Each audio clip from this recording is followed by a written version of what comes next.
Hey Brickmaniacs, it's Lando here at the designer's desk of Andrew Summers with his M109 Paladin. Yes.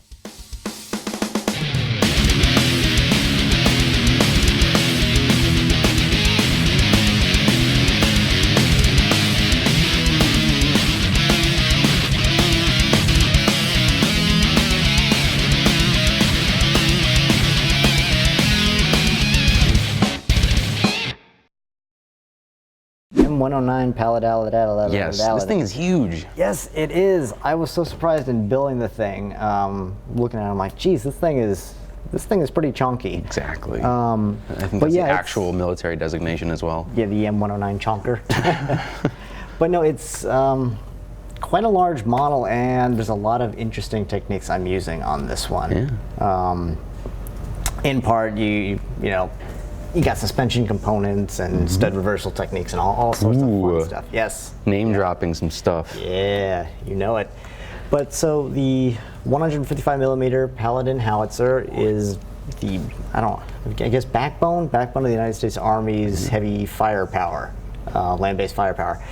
So it's kind of a rear echelon sort of vehicle, fires from a distance. So up to this point I've been doing a lot of Cold War, World War II things, and this was kind of a breath of fresh air in a way. Yeah, we gave you a turret finally. Yes, I like turrets and I like modern, and they finally listened. Here we go, finally. See, dreams do come true. Okay.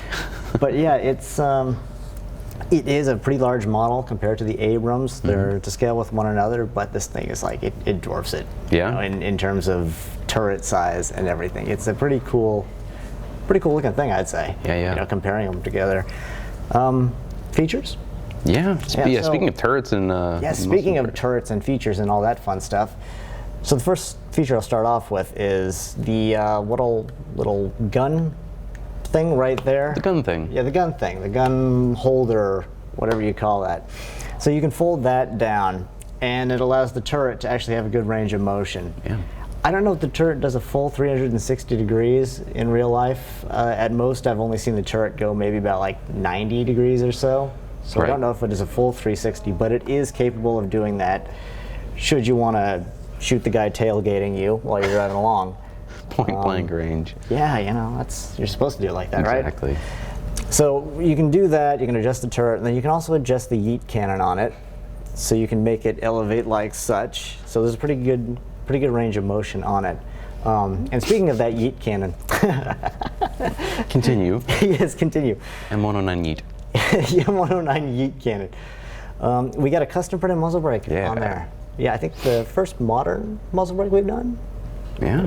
Yeah, I think so. Yeah, it's kind of a special kit. It called for a special muzzle brake on it. This thing is large. The muzzle brake is gigantic. The muzzle brake is gigantic, and it required a lot of research to do on it, because it's not like this thing was just Google image search and M109 muzzle brake. That's not really how that went. So we had to go through a lot of trials and a lot of tests to see the size of it and the shape and the design of it, but I think we nailed it. Yeah. So, and it's like the size of a minifigure, Yeah, it's a cool it is just about the size of a minifigure. It's pretty big. Actually, that we're talking about the yeet cannon, I should mention part of the difficulty was the M109 in actuality, it has a meaty cannon, very thick. And in doing so, you only have two sizes of Lego diameter. You get 1x1 and you get 2x2. 2x2 diameter wouldn't fit, right? It wouldn't look good. Any other design you come up with just doesn't look that great. Sure. So 1x1, I think it does the trick overall. Especially seeing it all put together and composed like this, I think it's decent. But more things on the turret. So you can see the funky angling I got going on there. Funky angling, Yeah, the funky angling. So you get studs going out all different directions and whatnot. Very hard to actually design digitally. I had help from John Canepa, another designer here, so thank you, John. And I see you've depleted the world supply of 1x1 cheese slopes in tan. Yes, 1x1 cheese slopes in tan and 2x3 wedges in tan. Yeah. I'm sorry, but not sorry. They'll be back. Yeah, they will be back, and in greater numbers. Yes. Just like the sand people. So I've heard. And on the turret, you also have some other play features. You have Mark 19 grenade launcher. We've done a lot of kits with a 50 caliber on there, and I saw a picture of a 109 with a grenade launcher on there, and I went, that's what I want to do. Because 155 isn't enough firepower. You got to have a grenade launcher on there. So there's a hatch on top of here that opens. You can stick a minifigure in there. And when you turn the build around, there's another hatch right here where you can stick another minifigure in. And, surprise, a bonus hatch. Bonus hatch. Right here where you can stick another minifigure in.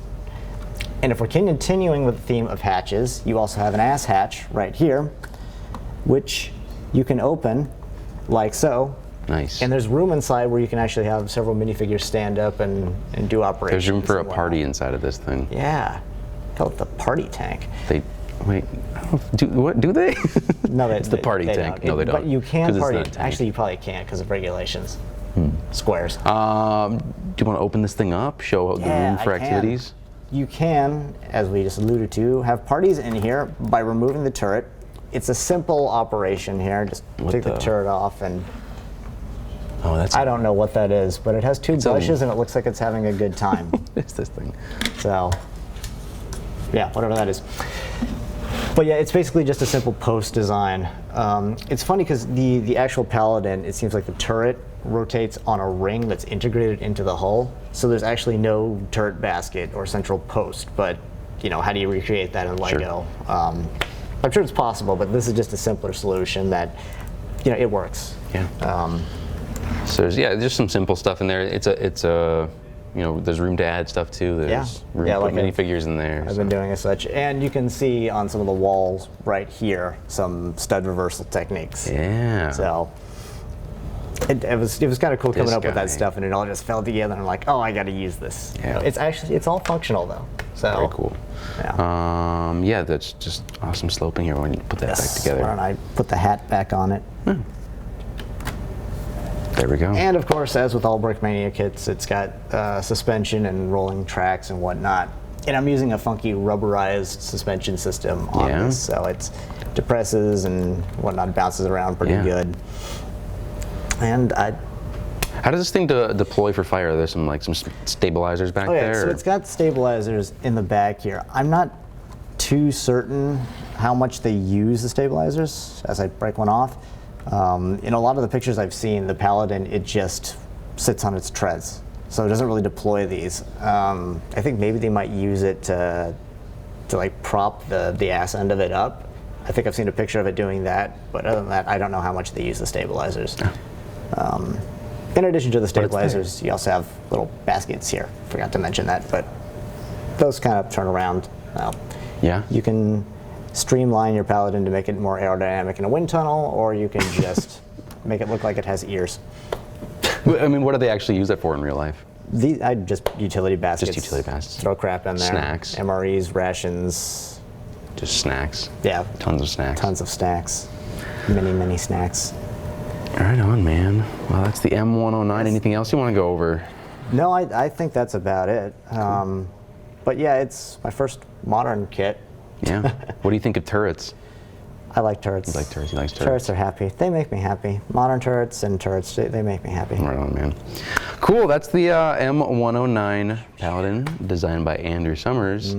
Speaking of Andrew Summers, this is your last week here. It is, yes. At Brickmania. We're filming this on my last day in the office here, so I'm actually yeeting myself back to California.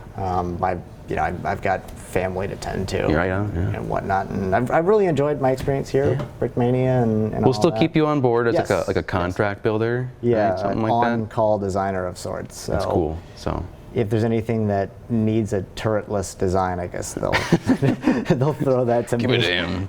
Yeah, outsource it to Andrew. We'll outsource the turretless crap to him. So I'm looking forward to see what the future holds. Absolutely, yeah. We'll still see some builds from you every now and then. So it was a good summer with you. I really didn't mean to make that joke, the summer joke. But my last name is Summers, so I've spent a summer here, so I can't really have the. So next summer you will be back, is what you're saying. Or if I'm back in the winter, you'll just call me Andrew Winters. Yeah. Or Andrew Fall.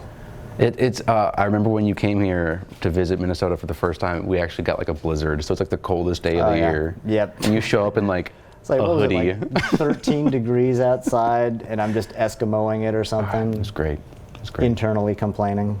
It's like, oh, poor kid, man. Oh, man, get a coat. Anyways. This moron doesn't have a coat and it's 10 degrees outside. What is he doing? Stupid California.